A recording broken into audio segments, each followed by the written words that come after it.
25 నుంచి 30% మించి రుణమాఫీ జరగలేదు. ఇది నిర్వివాదం. ఇది మేము శాసనసభలో పోయిన సమావేశాల్లోనే అడిగినాం. ముఖ్యమంత్రి గారు సొంత ఊరికి పోదామా, సొంత నియోజకవర్గానికి పోదామా, ప్లేసు డేటు టైము మీ ఇష్టం, ఊరు కూడా మీ ఇష్టం. ఒక్క ఊళ్ళే 100% రుణమాఫీ అయితే మేమందరం రాజీనామా చేసి పోతామని చెప్పి కూడా చెప్పినాం. కానీ మళ్ళీ ఈరోజు గవర్నర్ గారి నోటెంబడ రుణమాఫీ అయిపోయింది, లక్షలాది మంది రైతులు సంతోషంగా ఉన్నారు అని చెప్పి అబద్ధాలు చెప్పించి గవర్నర్ గారి స్థాయిని కూడా దిగజార్చి ఈ కాంగ్రెస్ ప్రభుత్వం మళ్ళొక్కసారి తన భ్రష్టత్వాన్ని, తన నీచత్వాన్ని బయటపెట్టుకుంది. పెట్టుబడి సాయం అందని రైతులు రుణమాఫీ కాక, పెట్టుబడి సాయం జరగక, కేసీఆర్ గారి టైంలో ఉండే రైతు బంధును కూడా కనీసం అమలు చేసే పరిస్థితి లేక ఆగమాగమైపోతుంటే ఇవాళ రైతు బంధు మొత్తం అందింది. అది మాత్రమే కాకుండా రైతు కూలీలకు కూడా సాయం చేస్తున్నామని చెప్పి గవర్నర్ గారి నోటెంబడ ఇవాళ అబద్ధాలు చెప్పించడం అంటే గవర్నర్ గారికి కూడా అవమానం. ఇది వారు కూడా గుర్తించాలని చెప్పి కూడా మేము కోరుతా ఉన్నాం. సాగునీటి సంక్షోభం రోజు రోజుకు తీవ్రమవుతా ఉంది. కేవలం కేసీఆర్ గారి మీద గుడ్డి ద్వేషంతో, మా పార్టీ మీద గుడ్డి కోపంతో అక్కడ మేడిగడ్డను రిపేర్ చేయకుండా 15 నెలలు ఎండబెట్టడం వల్ల ఇవాళ మొత్తం గోదావరి పరివాహక ప్రాంతంలో ఎండిపోతున్న ప్రతి ఎకరా పంటకు బాధ్యత తీసుకోవాల్సింది రేవంత్ రెడ్డి అనే ఈ ముఖ్యమంత్రి. రేవంత్ రెడ్డి అనే చేతగాని ముఖ్యమంత్రి వల్ల ఈరోజు రాష్ట్రంలో లక్షలాది ఎకరాల్లో పంటలు ఎండిపోతుంటే, ఆ పంట ఎండిపోయి అవస్థలు పడుతున్న రైతులు, తమ పొలాన్ని నిప్పు పెట్టుకుంటున్న రైతులు, తమ పొలంలో ఇలా గొర్రెలను మేకలను మేపుతున్న రైతులు వాళ్ళు ఎదురు చూసిండ్రు గవర్నర్ గారి ప్రసంగం నుంచి. ఒక్క మాటన్న వస్తుందేమో, మేము పంటలను ఎండిపోకుండా కాపాడుతాం, మేమున్నాం, ఈ ప్రభుత్వం భరోసా ఇస్తున్నది, మీకు రిపేర్ చేస్తాం మేడిగడ్డను, ఇన్ని రోజులు కేసీఆర్ గారి మీద గుడ్డి కోపంతో తప్పు చేసినాం అని ప్రాయశ్చిత్తం చేసుకుంటారు అనుకున్నాం. ఆ సోయి కూడా ఈ ప్రభుత్వానికి లేదు. కనీసం ఒక్క మాట మాత్రంగా కూడా ఎండుతున్న పంటలు, సాగునీటి సంక్షోభం, 480 మంది రైతుల ఆత్మహత్యలు, వాటి గురించి ఒక్క మాట కూడా మాట్లాడకపోవడం అంటే రేవంత్ రెడ్డి ప్రభుత్వం యొక్క ప్రాధాన్యతలు ఎట్లా ఉన్నాయో దీన్ని బట్టే అర్థం చేసుకోవచ్చు. ఇవాళ భారతదేశంలో బహుశా ఏ రాష్ట్ర సెక్రటేరియట్లో జరగని అత్యంత ఘోరమైన నీచమైన పరిస్థితి మన రాష్ట్ర సెక్రటేరియట్లో జరిగింది. 20% కమిషన్ ఇయ్యందే ఇక్కడ బిల్లులు వస్తలేవని చెప్పి కాంట్రాక్టర్లు ఆర్థిక శాఖ మంత్రి, ఉప ముఖ్యమంత్రి గారి ఛాంబర్ ముంగట ధర్నా చేసే పరిస్థితి రాష్ట్రంలో బహుశా ఎన్నడూ కూడా గతంలో లేదు, మరి భారతదేశంలో కూడా బహుశా ఎక్కడా లేదని నేను అనుకుంటా ఉన్నా. ఇవాళ 20% కమిషన్ తప్ప విజన్ లేని ప్రభుత్వం ఇది. ఈ విజన్ ఉంది, ఆ విజన్ ఉంది, ఏఐ, డేటా సైన్సెస్ అని పెద్ద పెద్ద మాటలు. విజన్ లేదు, మన్ను లేదు, కమిషన్ తప్ప.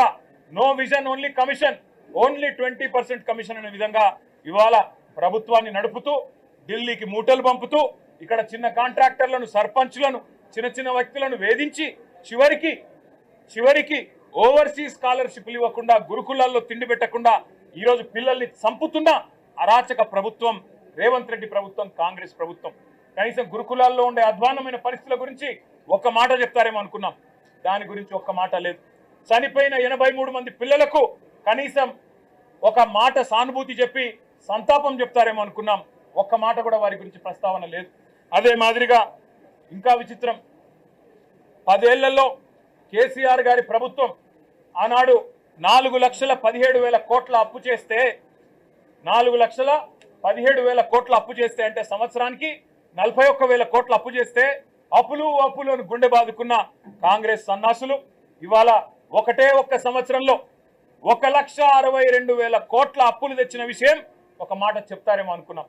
సరే, కేసీఆర్ ప్రభుత్వం కొత్తగా ఏర్పడ్డ తెలంగాణకు ఒక బలమైన పునాది వేయాలని బ్రహ్మాండమైన పథకాలు, రైతులకు, వ్యవసాయానికి మాత్రమే 10 ఏళ్లలో కేసీఆర్ ప్రభుత్వం ఖర్చు పెట్టింది దాదాపు 4.5 లక్షల కోట్లు. రైతు బంధు రూపంలో 73,000 కోట్లు, రుణమాఫీ రూపంలో 28,000 కోట్లు, ఇరిగేషన్ ప్రాజెక్టుల రూపంలో, అదేవిధంగా వ్యవసాయ పనిముట్ల రూపంలో, మెకనైజేషన్ రూపంలో, డ్రిప్ రూపంలో, సబ్సిడీల రూపంలో, ఉచిత విద్యుత్ రూపంలో మొత్తం 4.5 లక్షల కోట్ల రూపాయలు తెలంగాణలోని 70 లక్షల మంది రైతులకు ఇవ్వడం వల్ల ఇవాళ భారతదేశంలో తెలంగాణ వరిధాన్యం ఉత్పత్తిలో నెంబర్ 1 అయ్యింది. కానీ ఇవాళ గవర్నర్ గారి ప్రసంగంలో ఏం చెప్పుకుంటున్నారు, భారతదేశంలోనట రేవంత్ రెడ్డి ఉద్దారకం వల్ల తెలంగాణ నెంబర్ 1 అయిందట వరిధాన్యం ఉత్పత్తిలో. ఏది సంవత్సరం 14 నెలల్లో నువ్వు పంటలు ఎండబెట్టడం వల్ల, రైతు బంధు ఇవ్వకపోవడం వల్ల, కరెంటు అస్తవ్యస్తం చేయడం వల్ల, రైతుల ఆత్మహత్యల వల్ల వరిధాన్యం ఉత్పత్తి పెరిగిందా? సిగ్గన్నా ఉండాలి మాట్లాడడానికి, ప్రభుత్వానికి కనీసం సోయన్నా ఉండాలి. ఇవాళ లక్షల ఎకరాల్లో పంటలు ఎండిపోతుంటే కనీసం ఓదార్చడానికి ఒక మంత్రి దిక్కులేడు, కనీసం ఒక కాంగ్రెస్ ఎమ్మెల్యే లేడు. ఊళ్ళల్లో పోతే కాంగ్రెస్ ఎమ్మెల్యేని తరిమి కొడుతున్నారు. ఏది రైతు బంధు, ఏది రుణమాఫీ, ఎక్కడ తెచ్చిండ్రు మీరంతా అని చెప్పి ఊళ్ళల్లో ఇవాళ తరిమి కొడుతున్న పరిస్థితులను దాచిపెట్టే ప్రయత్నం గవర్నర్ గారి ప్రసంగం ద్వారా చేసిన మాట. 1,50,000 కోట్లు, 1,62,000 కోట్లు అప్పు చేసి ఒక్కటంటే ఒక్కటి కూడా పథకాన్ని ప్రారంభించని ఒక అసమర్థ ప్రభుత్వం రేవంత్ రెడ్డి ప్రభుత్వం. కేవలం కుంభకోణాలు, 20% కమిషన్లు, 30% ల్యాండ్ డీల్స్.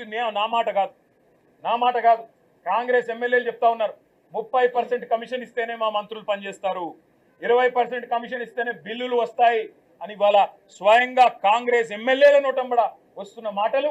కాంట్రాక్టర్లు సెక్రటేరియట్ లో ధర్నాలు చేస్తున్న పరిస్థితి. ఈ దుస్థితి గురించి గవర్నర్ గారు ఏమన్నా చెబుతారేమో. అవినీతి రహితంగా ప్రభుత్వాన్ని నడిపే ప్రయత్నం చేస్తాము. ఢిల్లీకి మూటలు పంపే దానిలో బిజీగా ఉన్నా, పదవులు కాపాడుకోవడం కోసం ఢిల్లీకి మూటలు తప్పకపోయినా కనీసం ఇకనైనా సర్దుకుంటాము, సరి చేసుకుంటామని ఒక్క మాట చెప్తారేమో అనుకున్నాం. దాని ప్రస్తావన లేదు. ఒక్క గ్యారంటీ లేకుండా, ఒక్క గ్యారంటీ అమలు చేయకుండా, 420 హామీల్లో కనీసం ఒక్క హామీ అమలు చేయకుండా, ఇవాళ ఒక్క కొత్త ప్రాజెక్టుకు ఇటుక కూడా పెట్టకుండా 1,62,000 కోట్ల అప్పు చేసినందుకు గవర్నర్ గారు ఏమైనా మందలిస్తారేమో రేవంత్ రెడ్డి గారిని అనుకుంటే, మరి అక్కడ కూడా గాంధీ భవన్ లో ఒక కార్యకర్త చేసే ప్రసంగం లాగా ఇవాళ గవర్నర్ గారి ప్రసంగం సాగింది. ఒక మాటలో చెప్పాలంటే తెలంగాణలో మా పిల్లలకు అర్థమైంది నేను చెప్తే.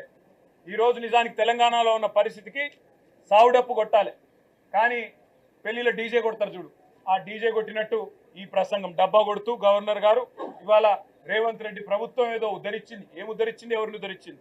నేను ఒక్క మాట అడుగుతా ఉన్నా. దావోస్లో 1,79,000 కోట్ల ఇన్వెస్ట్మెంట్లు అని గవర్నర్ గారు నోటంబడం మళ్ళొక్కసారి పచ్చి అబద్ధం చెప్పించారు. పోయిన సంవత్సరం మీరు చెప్పిన 40,000 కోట్లలో 40 పైసలు వచ్చినాయా? దమ్ముంటే రేపు ప్రభుత్వం శ్వేతపత్రం ప్రవేశపెట్టాలని చెప్పి మేము డిమాండ్ చేస్తా ఉన్నాం బడ్జెట్ సమావేశాల్లో. పోయిన సంవత్సరం జనవరి 2024లో మీరు చెప్పిన 40,000 కోట్ల పెట్టుబడులు దావోస్ నుంచి 40 పైసలన్నా వచ్చినాయా? దమ్ముంటే, ముఖ్యమంత్రికి చిత్తశుద్ధి ఉంటే ప్రవేశపెట్టండి శ్వేతపత్రం. మీ అన్నదమ్ములతో మీరు కుదుర్చుకున్న కాంట్రాక్టులు కాదు. స్వచ్ఛ బయో అనే కంపెనీ పెట్టి అనుముల జగదీష్ రెడ్డి అని రేవంత్ రెడ్డి గారి సోదరుడే 1000 కోట్ల పెట్టుబడి పెడుతున్నట్టు బిల్డప్లు ఇవ్వడం కాదు ఇవాళ పెట్టుబడులు తేవడం అంటే. ఇవాళ తెలంగాణ నుంచి పెట్టుబడులు తరలిపోతున్నాయి, ఇది వాస్తవం. కేయిన్స్ అనే సంస్థ మేము ఆనాడు కష్టపడి మైసూరు నుంచి పట్టుకొస్తే 3,700 కోట్ల పెట్టుబడి ఇవాళ సెమీ కండక్టర్ పరిశ్రమ గుజరాత్ కు తరలిపోయింది, దొలేరాలో పెట్టుబడి పెట్టింది. కార్నింగ్ అనే పరిశ్రమ 1000 కోట్ల పరిశ్రమ మేము ఆనాడు పట్టుకొస్తే ఈరోజు తమిళనాడుకు పోయింది. ఆ పరిశ్రమ చెన్నైలో పెడతా ఉన్నారు. అదేవిధంగా ప్రీమియం ఎనర్జీ అనే కంపెనీ 1,700 కోట్ల పెట్టుబడి సోలార్ కంపెనీ ఇవాళ ఆంధ్రప్రదేశ్కి తరలిపోయింది.